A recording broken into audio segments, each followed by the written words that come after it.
Imagine it's 1920. One man, a warrior named Sultan al-Atrash, stands on a rugged mountain pass. In one hand, he holds an old rifle. Behind him, his horse and his tribe. Before him, the full might of the French Empire, one of the most powerful forces the world has ever seen. The empire had just carved up the Middle East with a pen, drawing lines on a map that ignored thousands of years of history, culture, and family. They told everyone this was progress, this was civilization. Sultan al-Atrash knew it was a lie. He knew these lines were not borders, they were cage walls, and what he did next would send a shockwave through history that is still shaping your life right now, over 100 years later. This isn't just a story about a forgotten war, this is the story of your world. It's the reason the maps look the way they do. It's the reason certain countries are rich and others are poor. It's the hidden blueprint behind the conflicts you see on the news every single night. The Great Syrian Revolt, led by this one man and his tribe, was the first major armed uprising against French colonial rule in the region. They were massively outgunned, outnumbered, and out-resourced. The French had airplanes, tanks, and a modern army. Sultan's forces had courage, loyalty, and a deep, unbreakable connection to their land and each other. They had something the empire could never understand. They were a tribe, a real family. For 2 years, they fought with a ferocity that stunned the world. They won battles that should have been impossible. They showed everyone that even the most powerful empires could be made to bleed, and their defiance lit a fire. It became the inspiration for countless resistance movements that followed.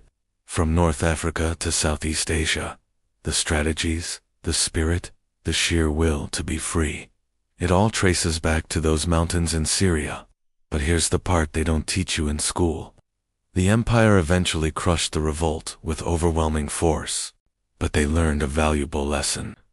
They realized that direct, brutal force creates martyrs and inspires more rebellion.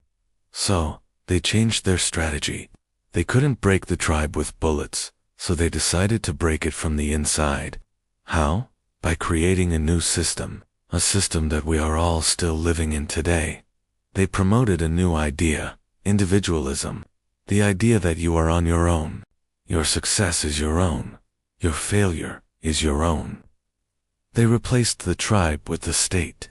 They replaced brotherhood with competition. They taught us to see our neighbor as a rival, not a relative. They built an economic system where you work for yourself, you earn for yourself, and you are ultimately, completely alone. They made us forget that for thousands of years, humans survived and thrived in tribes, in communities where everyone contributed and everyone was protected, where the strength of one was the strength of all. Think about it.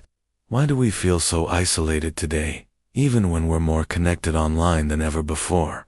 Why do we struggle with financial anxiety, even when the world is wealthier than it's ever been?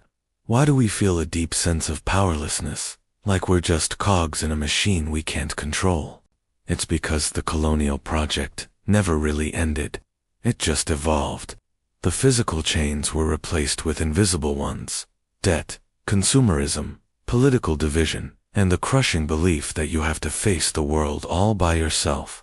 The empire's greatest victory wasn't on the battlefield. It was convincing us to abandon the one thing that made us strong enough to challenge them in the first place: our tribe. Sultan al-Atrash and his warriors knew this. Their power wasn't in their rifles, it was in their unity. When one person was hungry, the tribe fed them. When one family was in danger, the tribe protected them. Their wealth wasn't measured in money.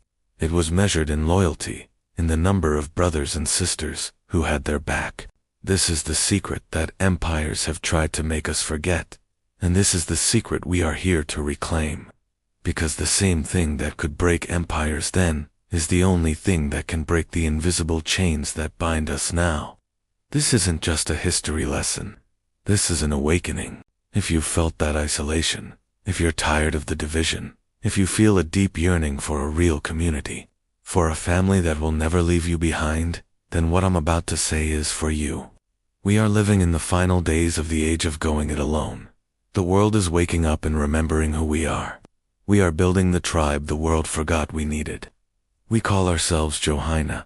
Johayna is not a club or a social group. We are a real family, bound by a commitment to each other's success, safety, and freedom. When you join Johayna, you are never alone again.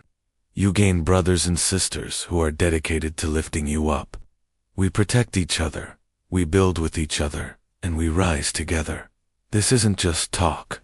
We live by the ancient code of the tribe, updated for the modern world. Every member of Johayna commits to returning 10% of their income, or whatever they can truly afford, back to the tribe. Why? Because that's how real tribes have always worked.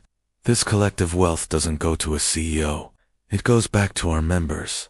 It funds our businesses, supports our families in times of need, educates our children, and builds real, sovereign power for all of us. It's how we become stronger, together, faster than any of us could alone. This is how we take our power back from the systems designed to keep us weak and divided. The age of individualism is over. The age of Johayna has begun.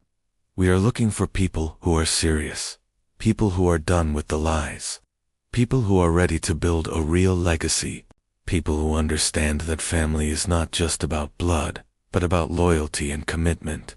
Your ancestors, whether they fought in Syria, or Ireland, or Africa, or anywhere else, fought for this moment, for the chance for their descendants to be free and strong. Do not let them down. If this message resonates deep in your soul, if you feel the call to return to the tribe, then your journey starts now. This is your invitation to come home. We only accept those who are serious about family and freedom. If that's you, then prove it. Comment "I am Johayna" below this video right now. Let the world know you are ready. Then, send us a direct message to begin the process of joining. We're waiting for you, brother. We're waiting for you, sister. Welcome to the family. Welcome to Johayna. Thank you for watching.